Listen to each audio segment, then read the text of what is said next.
안녕하세요. 저는 올해 고등학교를 졸업한 이신영이라고 합니다. 석 달 전에 만 18살이 됐고요. 그래서 이번 대통령 선거부터 투표권이 생겼습니다. 만 18살 청년이 대선에 투표할 수 있게 된 게 이번이 처음이잖아요. 당연히 누구를 뽑아야 하나, 누가 대통령이 될까 관심이 많습니다. 제가 대학 공부를 하고 사회생활을 시작하는 20대 중반까지 이번에 뽑힌 대통령과 제가 함께하게 되니까요. 이번 대선에 저희의 미래가 달려있다고 해도 과언이 아니죠. 이렇게 생각하니까 제가 가진 한 표가 무겁게 느껴집니다.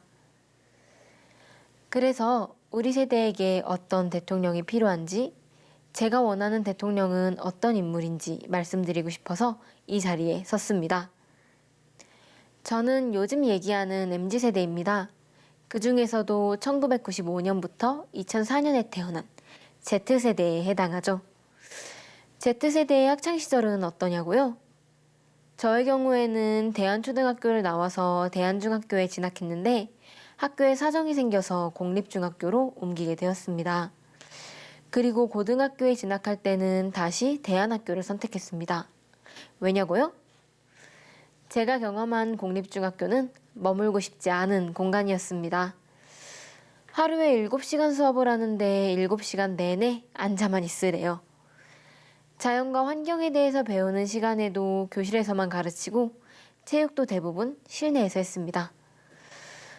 어쩌다 운동장에 나가서 농구를 배워도 친구들이랑 즐겁게 경기를 하는 게 아니라 경기 규칙을 암기해라, 수행평가 시험 볼 건데 이 성적이 고등학교 진학에 다 반영된다 그러더라고요.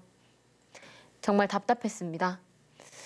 대안학교에서는 내가 들을 수 있는 수업도 스스로 선택하고 야외 활동도 정말 많이 했거든요. 하지만 공립중학교에서는 저에게 선택권이 없었습니다. 그래서 고등학교 진학 때 다시 대안학교를 선택했던 겁니다. 인문계 고등학교에 다닌 친구들은 고등학교 3년이 정말 힘들었다고 말합니다. 대학 진학도 하고 싶은 것보다 취업을 먼저 생각하더라고요. 하지만 저의 고등학교 3년은 행복한 시간이었습니다. 제가 관심을 가지고 있고 중요하다고 생각하는 것들을 많이 배울 수 있었거든요. 저의 3년이 즐거웠던 만큼 앞으로는 어떤 학교든 좀 더 즐거운 곳이었으면 좋겠습니다. 3월이면 인문계 고등학교에 입학할 제 동생을 위해서라도요. 팬데믹으로 어른들도 어려움을 겪고 있지만 저희 학생들도 적지 않은 변화와 어려움을 겪었습니다. 저는 며칠 전에 고등학교를 졸업했는데요. 졸업식을 컴퓨터 모니터를 보며 했어요. 3년을 동고동락한 친구들도 선생님들도 직접 보지 못하고 고등학교 생활이 끝나버린 거예요. 입학식은 모두 모인 강당에서 했지만 2학년 때부터 졸업할 때까지는 화상 수업과 불안한 대면 수업을 반복했습니다. 그런데 화상 수업을 하니까 생각지도 못한 일들이 생기곤 했어요. 화상 수업을 하면 뒤에 배경이 다 보이잖아요. 방을 보여주고 싶지 않아도 보여줘야 해서 본의 아니게 가정 형편이 다 노출되는 거죠. 형제자매가 여러 명이면 한꺼번에 인터넷 수업을 듣다 보니 인터넷 속도가 느려져서 수업에 늦기도 하고 작은 휴대폰 화면으로 수업을 들어야 하는 친구들도 있었습니다. 휴대폰은 화면이 작으니까 칠판이 잘 안 보이잖아요. 화면을 확대해가면서 수업을 듣다 보면 진도를 따라가기도 힘듭니다. 디지털 교육 격차가 이런 거구나 절감했고 한편으로는 의무교육인 중고등학교 교육에 이런 격차가 생긴다는 게 속상했습니다. 코로나19 때문에 진로와 진학에도 문제가 생겼습니다. 코로나19로 가정 형편이 어려워진 친구들은 학원을 그만두기도 했고 아예 대학 진학을 미루거나 진학 대신 군대를 먼저 다녀오겠다는 남학생들의 이야기도 들렸습니다. 사회의 어려움이 학생들에게도 고스란히 영향을 끼친 거죠. 저는 대학 진학을 앞두고 있습니다. 제 소신대로 지방에 있는 대학의 특수교육학과에 지원해서 합격했어요. 그런데 시작부터 걱정이 많습니다. 입학을 앞두고 선배님들에게 이것저것 여쭤보니까 20학번, 21학번 선배들 대답이 우리도 안 해봐서 모른다는 거예요. 농담으로 자기들은 미개봉 중고라고 하더라고요. 다행히 이번 학기부턴 전면 대면 수업을 한다는데 이게 얼마나 갈지도 모르겠고 코로나19가 풍토편처럼 된다고 해도 마스크는 못 벗는 게 아닐까 걱정도 되고요. 그래서 대학 생활이 기대되고 설레기보다는 염려가 앞섭니다. 다 코로나19 때문에 생긴 일이죠. 하지만 코로나19는 겉으로 보이는 이유일 뿐이고 저는 더 깊은 곳에 그 원인이 있다고 생각합니다. 여러분은 코로나19가 왜 생겼다고 생각하세요? 저는 사람 때문이라고 생각합니다. 박쥐에서 옮긴 거라고 하는데 사실 인간이 그 박쥐가 사는 곳을 파괴하지 않았다면 우리에게 전염될 일이 없잖아요. 사람이 너무 깊은 곳까지 개발의 손길을 뻗은 결과인 거죠. 저는 이것이 그동안 인류가 지구와 다른 생명들을 막 대해온 행동의 결과라고 생각합니다. 그리고 그 결과는 이것뿐만이 아니죠. 재작년에 우리나라가 기상관측 이래로 가장 긴 장마였잖아요. 태풍도 많아지고 이상 한파도 잦아졌고요. 그게 다 지구가 뜨거워져서라고 합니다. 저희 집도 버티다가 5년 전에 에어컨을 샀어요. 근데 이 에어컨을 틀면 지구는 더 뜨거워지겠죠? 그럼 에어컨을 더 틀게 될 거고 지구는 더 뜨거워질 거고 겨울 한파도 점점 잦아지고 길어지는데 그러면 히터도 더 오래 켜야 할 거고 그러다 보면 제가 지금의 엄마 아빠 나이가 됐을 땐 1년에 반은 히터를 틀고 반은 에어컨을 틀며 살게 될지도 모르겠습니다. 매일 쓰는 마스크 이것도 다 일회용이잖아요. 종이같이 보여도 알고 보면 플라스틱이고 썩는데 500년이 걸리겠죠? 동물들이 플라스틱 쓰레기 때문에 죽어가는 모습 다들 한 번은 보셨죠? 과연 플라스틱 쓰레기가 동물만 죽이고 말까요? 그래서 저는 나름대로 열심히 노력해왔습니다. 어릴 때 저희 집 거실에는 큰 좌식 탁자가 있었는데요. 그 아래에는 만들기 재료가 가득 든 상자가 있었습니다.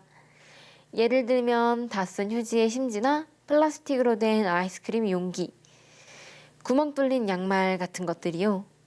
그걸로 저랑 제 동생은 만들기 놀이를 했습니다. 옷도 버려본 적이 거의 없습니다.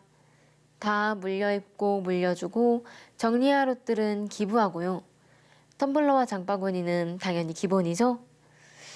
학교 행사에서 상품을 준비할 때도 포장지를 쓰지 말자고 건의해서 노끈으로 리본 묶는 걸로 해결하기도 했고요. 간식을 준비할 때도 지역에서 나는 과일과 포장이 최소화된 것들로 골랐어요. 어쩔 수 없이 나오는 비닐봉투도 재사용하고 버리려고 노력했고요. 고등학교 1학년 때 수업에서 다큐멘터리 영화를 한 편 봤는데요.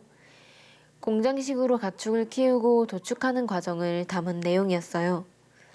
그 영화를 보고 충격받아서 동물과 환경을 위해서 할 수 있는 일을 고민하기 시작했고요.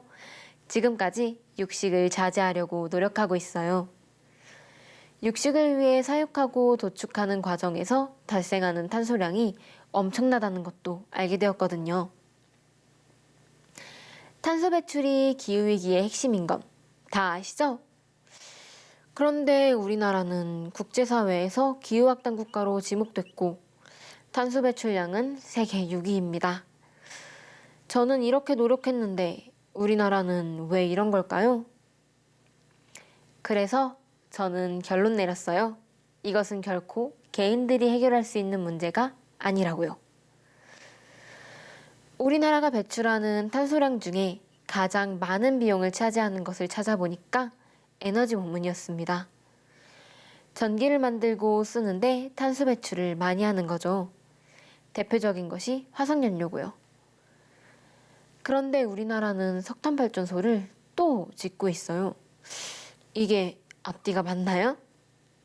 20년, 30년 뒤에는 문을 닫을 거라지만 그럼 결국 저희 세대가 중년이 되었을 때 멈추는 거잖아요.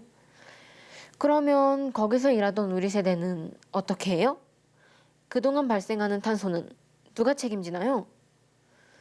결국 저희 세대 입장에서는 불안한 일자리를 얻는 대신 너무 큰 책임을 떠안는 거예요.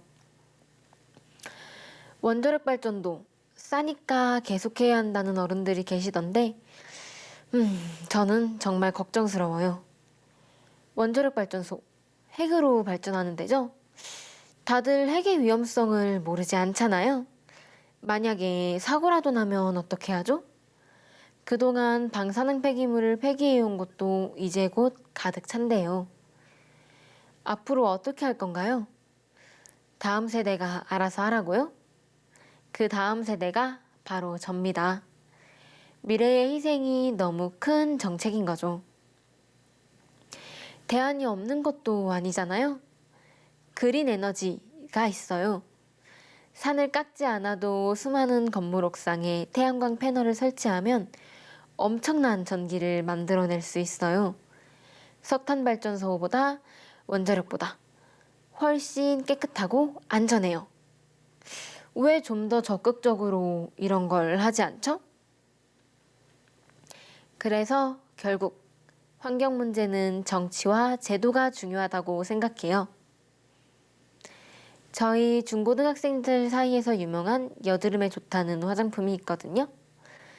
그 화장품 용기가 겉에는 유리병이라고 써 있는데 말랑말랑한 재질로 코팅되어 있어요. 그래서 분리배출이 안 되고 일반 쓰레기가 되죠. 어쩌다 마트에서 장을 보면 몇 겹씩 포장을 해놓아서 포장재 쓰레기가 엄청나요. 기업에서는 이렇게 포장해도 문제될 게 없으니까 이렇게 포장하는 거겠죠? 결국 죄책감과 책임은 소비자의 몫이고요. 그런데 만약에 모든 마트와 편의점에서 1+1 행사를 금지하고 모든 기업이 재활용 가능한 포장재를 이용해 한 겹으로 포장하라는 정책이 나오면 어떨까요? 그러면 엄청난 양의 일회용품과 쓰레기를 줄일 수 있고 이 일회용품을 생산하는 데 사용되는 전기와 이동에 필요한 화석연료도 줄일 수 있을 겁니다. 이대로 갔다가 제가 사회인이 되었을 때 코로나가 없더라도 미세먼지가 심해서 마스크를 계속 끼고 다녀야 하면 어쩌죠? 2050년이면 기후변화로 인류의 6%가 환경 난민이 될 거라는데 저와 저희 세대가 그렇게 되지 않는다고 장담할 수 있나요? 시간이 없습니다. 개인의 노력도 중요하지만 이젠 더 커다란 힘이 필요합니다. 정책과 제도, 이것이 가장 확실한 길입니다. 혹시 제 말이 너무 호들갑이다, 기후위기는 환경에 국한된 문제다 라고 생각하는 분들이 계실지 모르겠어요. 그분들에게 절대 그렇지 않다고 말씀드리고 싶습니다. 우리나라가 세계에서도 손꼽히는 저출생 국가고 지금 20대, 30대도 결혼이나 아이 낳는 걸 꺼린다고 하잖아요. 저희도 더하면 더했지 덜하지 않아요. 수업 시간에 10년 후에 나의 미래, 내가 꾸리고 싶은 가정 이런 발표 많이 하거든요. 그런데 반 이상은 결혼을 하지 않겠다고 해요. 나머지 반 중에서도 결혼은 하지만 아이는 안 낳겠다는 친구들이 또 반이에요. 저 역시 결혼은 해도 아이는 낳고 싶지 않아요. 제 동생은 결혼도 안 하고 아이도 안 낳고 공무원 돼서 연금 받으며 반려동물들과 함께 살겠대요. 왜 그런 줄 아세요? 돈 많고 잘 사는 대한민국이 되면 뭐예요? 통일이 되어서 유럽까지 기차를 타고 갈 수 있게 되면 뭐예요? 미세먼지 때문에 숨을 못 쉬고 밥을 못 먹을지도 모르는데. 여러분, 우리나라 식량 자급률이 얼마인 줄 아세요? 절반도 안 돼요. OECD 국가 중에 최저래요. 그나마 지금은 수입해서 먹는다지만 기후위기가 식량위기도 가져올 거라는데 세계적인 식량위기가 닥쳐서 수입을 할 수 없게 되면 어떻게 하죠? 숨도 제대로 못 쉬고 먹을 것도 없는 이런 세상에 아이를 어떻게 낳아요? 그 아이에게 못할 짓이잖아요. 기후위기는 환경 문제로 끝나지 않습니다. 위기가 심각해질수록 더 많은 사회 문제의 원인이 될 거예요. 저는 이번 코로나를 겪으면서 이 위기를 되돌릴 수 없는 건 아닌가 조바심이 들기 시작했어요. 그래서 이번 대통령 선거가 반드시 전환점이 되어야만 합니다. 그러려면 올바른 방향과 취지에 맞는 공약이 있어야겠죠? 이재명 후보님은 재생에너지를 확대하고 에너지 고속도로를 만들겠다고 공약했더라고요. 우리 세대가 석탄 발전소 대신 그린 에너지 분야에서 일할 수 있게 되는 거죠? 더 많은 녹색 일자리, 지속 가능한 일자리를 기대해 보겠습니다. 그린 에너지 확대는 선진국들의 탄소 국경세와 기업들의 R200에 대비하는 정책이기도 합니다. 이제 재생에너지로 만든 게 아니면 관세를 물리겠다잖아요. 수출로 먹고 사는 우리나라 입장에서는 반드시 하루라도 빨리 대응해야 할 일이라고 생각합니다. 특히 마음에 드는 공약은 플라스틱 재사용과 재활용을 위해 기업과 대형 유통 매장이 해야 할 일을 제도로 만들고 자원순환 시스템을 구축하겠다고 한 거예요. 우리나라가 쓰레기 분리수거율은 세계 최고 수준인데 정작 제대로 된 재활용은 반도 못한다잖아요. 이거야말로 제도와 시스템이 만들어지면 가장 빨리 효과를 볼 수 있는 부분이라고 생각합니다. 꼭 해주실 거죠? 제안하고 싶은 것도 있습니다. 이런 기후위기 시대에 잘 대처하기 위해서는 환경교육이 꼭 필요하다고 생각합니다.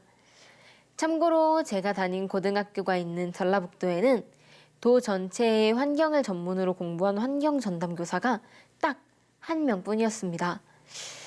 저는 운이 좋아서 이 선생님께 배웠지만 다른 학생들도 환경 문제를 제대로 배울 수 있도록 환경교육을 필수 과목으로 만들어주세요. 사실 그동안에도 괜찮은 공약은 많았습니다. 하지만 말만 하면 뭐합니까? 지켜야지. 그래서 저는 공약보다 더 중요한 게 공약을 실천할 수 있는 능력과 의지라고 생각합니다. 환경 문제는 저와 저희 세대의 사활이 걸린 문제입니다. 그래서 약속을 지킬 의지와 능력으로 기후위기를 미래의 기회로 만들 사람이 필요합니다. 이재명 후보님께서는 실제로 성남시장 때도 경기도지사 때도 약속한 건 다 지키셨습니다. 공약 이행률이 96%나 되더라고요. 이번 환경 관련 공약들도 확실하게 제대로 지켜주실 거라 믿습니다. 그래서 저는 나를 위해, 우리의 미래를 위해 이재명입니다. 감사합니다.